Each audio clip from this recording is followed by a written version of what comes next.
Risk is a really important area for any change or any project, any initiative.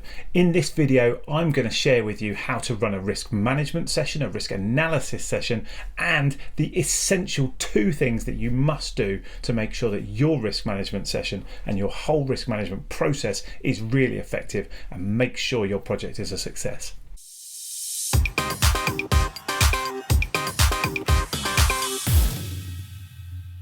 Welcome to Real World Facilitation, where we're putting an end to boring meetings and workshops.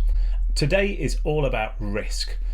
Risk is really important. It exists around any project, any initiative, any change you're trying to make, and things that go wrong, normally someone had an inkling. They just didn't share it, or it wasn't talked about, or nothing was done about it. So in this session, we're going to quickly talk about how do you run a risk workshop and how do you make it really effective. So really straightforward, when you start a risk workshop, really simply get your team in the room, give them some post-it notes, because of course we can't possibly work without post-it notes because we're facilitators, and then you're going to ask them to start to really brainstorm the risks.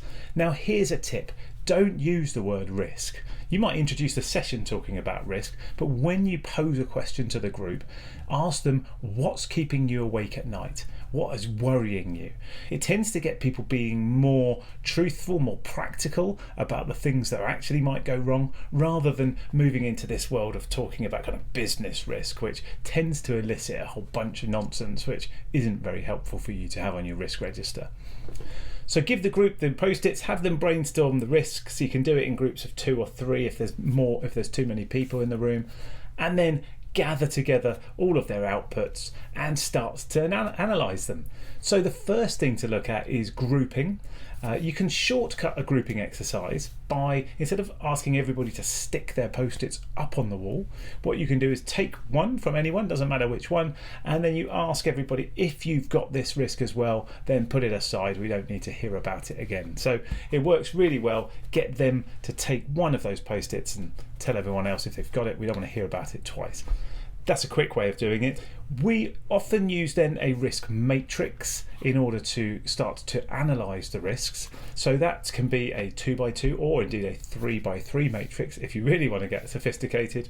Risk is measured in 2 ways. There is an impact, that is what would happen if this risk turns out to happen, to be triggered, to come to life, and we look at that in the high, medium and low scale. So high typically is catastrophically bad.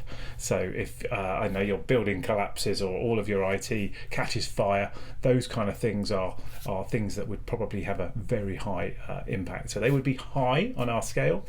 You're talking about that, then also look at the likelihood, because of course a risk hasn't happened. It might not happen. That's what determines it as a risk rather than an issue. So a risk has a likelihood, high, medium or low again. So thinking about, is this pretty much a given it's going to happen at some point?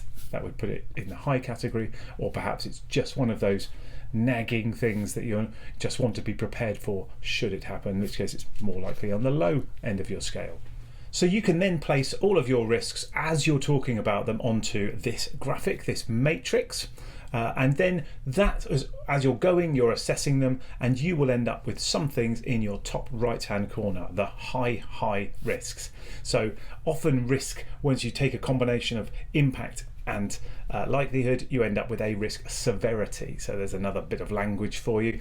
It's not that important to know, but lots of risk managers like you to know all of those little geeky things. Put your high severity risks are the ones that you need to do something about. Now here's the second reason risk management goes wrong. How many times have I heard people say to me, when you talk about a risk you're worried about, they'll say, is it on the risk register? And you're like, yes it is. And they go, good, phew. That is not the point. The stuff on your risk register is the stuff you should be worrying about most, not the stuff that you can leave aside because somehow magically putting it onto a list on your risk register is going to make it go away. So what's really important is action, taking action. How you do that is quite a simple way into deciding on the actions that are needed for any risk. So if we take one of our high severity risks, the first question, so you put this back to your group, is what might cause this risk to happen. Get them to spend a bit of time. I don't know, if you were to say the risk is our stakeholders get angry with us and our brand is damaged, or let's use that as an example. If I ask you what you want to do about that, it's quite a tricky step from stakeholders being annoyed with us to what do I do. If you ask what's the cause of that, well, we can then say, well, maybe we sent them too many communications in the same week. Perhaps we've done something in a latest announcement that was against what they thought we should be doing. Now we've got a bit more granular. We've now got our list of things we can do about it. So if you spend some time with your teams on the cause, every cause of that risk possibly happening is a thing you can be doing, an action you can take to reduce or minimize that cause, so preventing the risk from happening, therefore reducing its likelihood.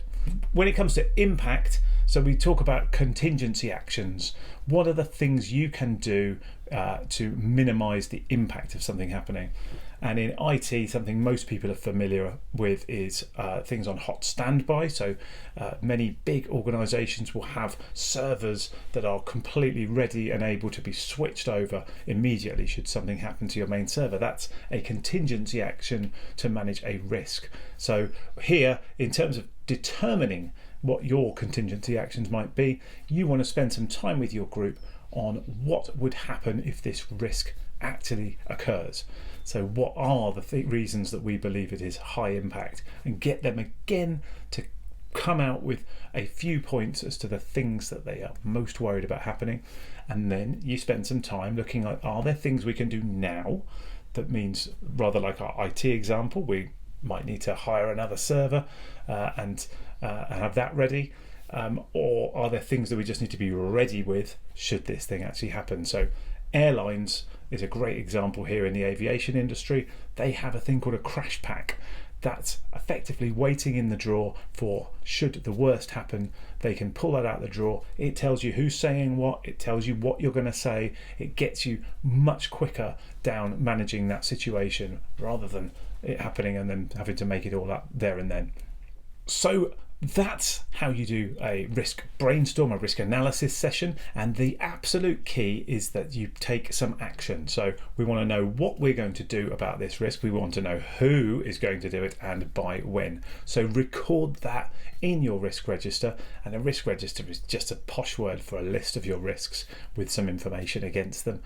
Make sure you capture it all there and then make sure the action happens, and it will completely differentiate and improve your risk management taking that approach. It will stop people hiding behind that age-old adage of it's on the risk register, so therefore we don't have to worry about it, which is completely crazy. If you'd like to know more about facilitating events and workshops, then please download the guide. There is a link in the comments below. And if you like and subscribe to our channel and like this video, that would really help us out. Thank you very much. I look forward to speaking to you next time.